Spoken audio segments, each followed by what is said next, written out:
working fucking hard. We been working hard. Can't you tell we working hard? We been doing work like all year, all year. We been doing work like all year, all year. We been working hard. We been working fucking hard. We been working hard. Can't you tell we working hard? We been doing work like all year. What it is, YouTube? Big G here. My lighting in here sucks, so I got a couple of lights shining at me because I got trucks idling next to me and all that. I ain't been on here in a couple weeks. Man. I guess last week on Thursday and most of this week's been crazy for me, man. I've been having some issues and all that. Out here messing up, man. But I ain't got no, we ain't perfect, man, you know. So anyway, I was at this real little ass tiny crappy marathon truck stop. You could probably get maybe 20 trucks in there. Gravel lot, tight in there. And off of 167 in Louisiana, probably about 60, 70 miles from 40. Kind of like dead center between 20 and 40. But I was headed up to 40. But anyway, I had a gang of them bugs that, you know, the South has got them love bugs, whatever they call them, you know, all over the windshield. And I needed to hit it with the hose so I could, because I was driving like wee hours in the morning. So the lot, trucks were parked everywhere and I couldn't bust the U-turn without it being too tight, or maybe my trailer coming back and bumping someone's tractor. So I went out to the street, hit a U-turn. Didn't see like, you know, it was pretty big opening. But evidently it was a little too tight because I caught my cab extender fairing on the driver's side and popped the top section off. And it sucks because the fender actually don't look bad, but it jacked the brackets up. And those brackets, they got numbers 1 through 5. So, man, I gotta get basically the fairing because where it come off, it stripped. But anyway, I had that incident, and then I had a load that I delivered Monday on time. It had like a 3-hour window unload time, but the guy unloaded in like 30 minutes. It was rolls of paper that I had brought up from Louisiana. And so anyway, I was going to head over to Whitestown, Indiana to grab a load. It was going to Columbus. It was only like 300 miles to pay like almost $700 something. Really good load. Short, and it paid good. Well, then of course, and I, you know, I checked all the times and everything. I had to pick that load up by 1 o'clock, or I could pick it up as early as 1, and it just had to be delivered by 11 o'clock at night to Columbus, Ohio. Like I said, it was like 200 and something miles, 290 miles or something. But so anyway, I got the load off.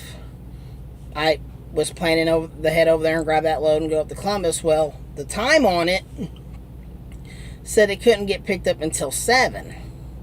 And then, of course, I had a bigger open window for offload.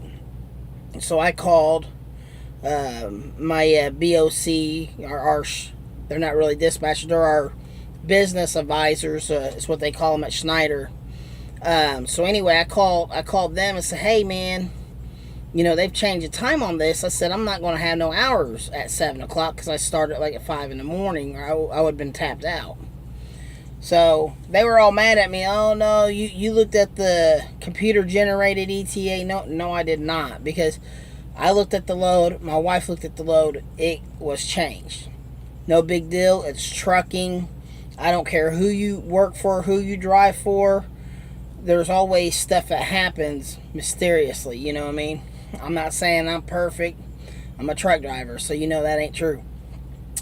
But anyway, long story short, So I had to book another load. I found a load going to Oklahoma, paying like over $1,300. Potato, 11,000 pounds, about 800 miles, whatever. I get over there, it says an hour load time. 4.5 hour load time. I was only able to get maybe 60 miles outside of Fort Wayne where I grabbed the load and had to shut down. And then I was so worried about delivering it late to a place in Oklahoma.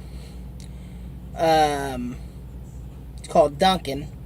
A family dollar warehouse out there. I'm sure some of you Schneider drivers has been out there.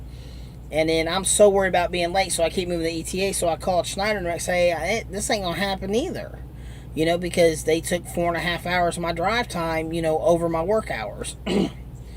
So they was like, oh, do your best, blah blah blah, and they gave me all kinds of crap about it. They were putting the heat on me. So anyway, I get out there, and of course, instead of being there at 11 o'clock at night, I don't get there to 3 in the morning, which they already knew it was going to be that late. And the guy's like, oh, no big deal. You could have brought it next week. We wouldn't have cared because, it's a drop and hook anyway. He said, dropping hooks, we're not that picky about it. He says, because we got plenty of these loads laying around. So, anyway, you got that. And then, so after I got done with that load, I picked up a load the next morning in Lawton by the Fort Sill military base at Goodyear, bringing it up here. Everything's went pretty good on this load. Everything's starting to smooth out, but it's been crazy. I've had some crazy days. Oh, I did have an incident last night. This one here, and I don't ever get these. This is the first time it's actually ever happened since I've been here.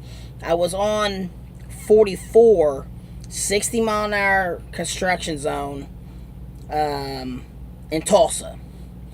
They got concrete barrier in the left lane. The left lane's completely closed. You only have the far right lane. So the cars merging on have to yield.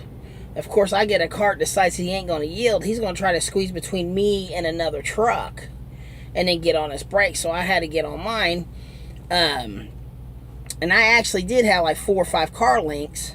But for some reason they started brake checking, so my area was closing in, and I was downshifting, but as soon as that car popped in there, I had to get on my brakes. So it said critical event. So when I got shut down in the morning at the Loves on 44, about 50 miles from St. Louis area, I sent them a message, and then they wanted to call. And so anyway, it's been crazy, man. I mean, sometimes you get the bear, and sometimes the bear gets you, and I've been getting chomped on this week, man. So I'm hoping next week is going to be good, because actually I'm about 10 weeks in with Schneider, and this is probably my worst week. Probably my worst week. I think I've made good money this week, but I think it's my worst week as far as just like being under a dark cloud. It's just one thing after another, man. It's just like when it rains, it pours, and it just tore me up. But truck's doing all right, man. I'm gonna get my fairing. Basically, I took both of them off because I'm not driving around with one fairing. It looks tacky. So I just took the other one off and put it in my garage, because it's like $290, and then you got to have it painted because it comes primered. But I went to a couple of salvage yards, big truck salvage yards in Terre Haute, and they only had one for an '08. It looked like it was almost the same, but the brackets are completely different, and these brackets got perfect holes you got to line up. That you can't just put anything on there. It just, because otherwise you'll be drilling holes through your cab, the back of your. I mean, it's got everything's in place to be the where it needs to be. So, and I don't, truck cost me over 40 grand. I'm not just gonna start doing some homemade custom duct tape and shit. I'm not doing that. I want my shit fixed right, so it'll be right. It's almost deer season, so I'm definitely going to invest in one of them deer catcher bumpers is what I call it. Bushwhacker. I call it a deer catcher, because the hood on these are about $11,000, If a deer takes out your grill and your headlights and cracks your hood, that's 11 G's to have it done. So you're better off spending 8,000, whatever size bumper you want. You can get them as cheap as 600, but I'm definitely going to put a deer catcher on the front of this, because I would rather have one of them bumpers bend versus destroy my hood, because it's cheaper to replace an $800 bumper versus a $11,000 hood. Just a little word of advice, because I work for a company. That's what they did with all their trucks that drove out to Wellston, Ohio, because it's a big deer area on 35 going through Ohio. If you know where Chili Coffee and all that is, you guys are familiar with the area. If you traveled out there towards Willings and all that through West Virginia, it's real heavy deer populated this time of year. But that's it, man. Big G penny pinchers, still out here grinding. It's getting a lot easier for me. At first I was real discouraged over the parking. Still sucks, man. You know, parking sucks if you got to shut down after 5, 6. Like I shut down at 7. I'm in the Evansville area off of Highway 41 tonight, where I'm dropping off these Goodyear tires is down the street, and then I'm picking up a load 20 miles from here going up to Findlay, Ohio, and then I'm going to go 90 miles over to Columbus to grab a load that I'll deliver on Monday to put on this paycheck, and dropping it off in the Schneider Yard in Indy, and I'll snatch it up Monday wee hours at night, 2, 3 in the morning, and drop it off in Bentonville, the home of Walmart distribution center. At least that's what the trucks say. But anyway, so I always try to keep 2 or 3 days planned. Every once in a while I'll slip and only have a day or two, and I hate looking for loads when you're just about to wrap up the one you're on. But my video, man, is about 12 minutes in. I don't want to wear you guys out with all this, and I hate really doing negative videos, and I notice you guys probably all notice the same thing. If you pay for your fuel also, the fuel prices has definitely went up. It's almost crazy, because even with our discounts and all that stuff, I've seen mom and pop gas stations where the fuel prices are actually cheaper, even if we don't get a discount, as long as they accept that card. I kind of think that might be the way to go sometimes, because it's in the, because for instance, like the unleaded gas was $2.34, $2.35 a gallon for unleaded gas in Indianapolis. But then I was looking in Oklahoma, it was $2.04. So when you look at stuff like that, with diesel and all that, it's the same thing. You got these mom and pop truck stops where the diesel prices may be better than what you can get at Love's and everywhere else, because long story short, it's just because they sorry, I'm distracted. But anyway, it's because for whatever reason, I don't think they're in competition with the monster truck stops, because the reason why the food and everything else in their convenience stores at Pilot, Flying J, it's because they got these big parking lots out here. They know we can't go nowhere else, so they can tax the living hell out of us. Everybody's taxing the trucker.